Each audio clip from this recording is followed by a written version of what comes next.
ন্যাড়াপোড়া হিন্দু ধর্মীয়দের এক অন্যতম ক্ষুদ্র উৎসব। উৎসবটি ক্ষুদ্র হলেও এর মর্ম অনেক বেশি। দোল পূর্ণিমার আগের দিন সন্ধ্যায় এই উৎসব পালন করা হয়ে থাকে। বিভিন্ন খড়, কাঠি, শুকনো পাতা ইত্যাদি একত্র করে সুতোর সাহায্যে তা বাঁধা হয়ে থাকে।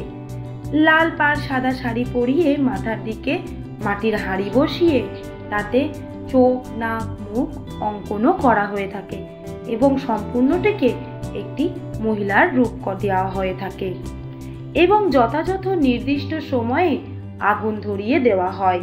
সাথেই ফল, মিষ্টি, বাতাসা, চাল, ডাল, বিভিন্ন ধরনের শস্যদ্রব্য দিয়ে ভোগ নিবেদন করা হয়ে থাকে এই পুজোয়।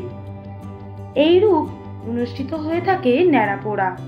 বর্তমানে আমরা এই উৎসবটিকে ন্যাড়াপোড়া বলে থাকি, কিন্তু এর প্রাচীনতম নামটি হলো হোলিকা দহন।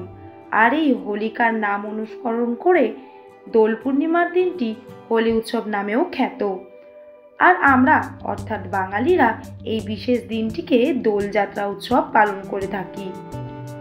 এবার প্রশ্ন আসে, ন্যাড়াপোড়া অথবা হোলিকা দহন উৎসবটি পালন করার কারণ কি? আর তা জানতে হলে ভিডিওটি শেষ পর্যন্ত আমাদের সাথে থাকতে হবে।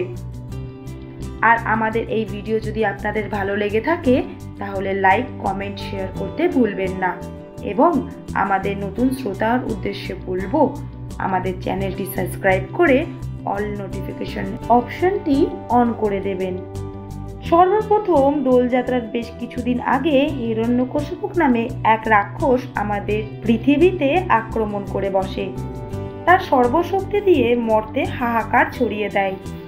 হিরণ্যকশিপুর উদ্দেশ্য ছিল ভগবানদের পুজো অর্চনা বন্ধ করতে হবে। বিপরীতে হিরণ্যকশিপুর ছেলে প্রহ্লাদ, সে ছিল ভগবান বিষ্ণুর অনেক বড় ভক্ত ও প্রহ্লাদের পিসি হলো হোলিকা। হোলিকা একজন বরপ্রাপ্ত কন্যা ছিল।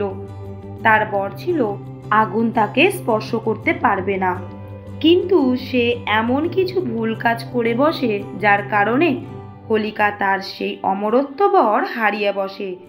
এদিকে হিরণ্যকশিপু তার ছেলেকে বিষ্ণুভক্ত হওয়ার শাস্তি দেওয়ার জন্য তার বোন হোলিকাকে ছেলেকে কোলে নিয়ে আগুনের ওপর বসতে বলে।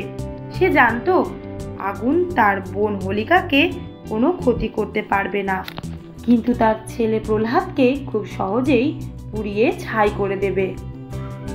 এবার ঘটে অনর্থ। প্রহ্লাদকে স্পর্শ না করে অগ্নিদেব হোলিকাকে পুড়িয়ে ছাই করে দেয় ও প্রহ্লাদ সুস্থ সবল শরীরে অগ্নিকুণ্ড থেকে উঠে আসে। আর সেই থেকেই এই দিনটি হোলিকা দহন বা ন্যাড়াপোড়া বলে অনুষ্ঠিত করা হয়ে থাকে। মানা হয়ে থাকে হোলিকার সাথেই সমস্ত দুষ্ট শক্তির বিনাশ ঘটে ও পরবর্তী দিন দোল পূর্ণিমার উৎসবের সাথে সারা বিশ্বে শুভ শক্তি ছড়িয়ে পড়ে। তাই আজও মনের আস্থা নিয়ে এই দিনটি পালন করা হয়ে থাকে। আজও মনে করা হয় দোল পূর্ণিমার আগের দিন রাত্রে হোলিকা দহন করলে বর্তমানে সমস্ত অশুভ শক্তি কেটে যাবে ও পরের দিনের দোল উৎসব বা হোলি উৎসবের সাথে শুভ শক্তির স্নিগ্ধ সকাল শুরু হয়ে থাকবে। আগামী সোমবার 25শে মার্চ দোল পূর্ণিমা। তাই সকলকে জানাই দোল পূর্ণিমার শুভকামনা। কারোর মনে আঘাত না দিয়ে নিজেদের মতো করে দিনটি উপভোগ করুন। আজকের ভিডিও এই পর্যন্তই। দেখা হচ্ছে এমনই কোনো এক নতুন ভিডিওতে। ততক্ষণ সকলে ভালো থাকবেন, সকলকে ভালো রাখবেন। নমস্কার।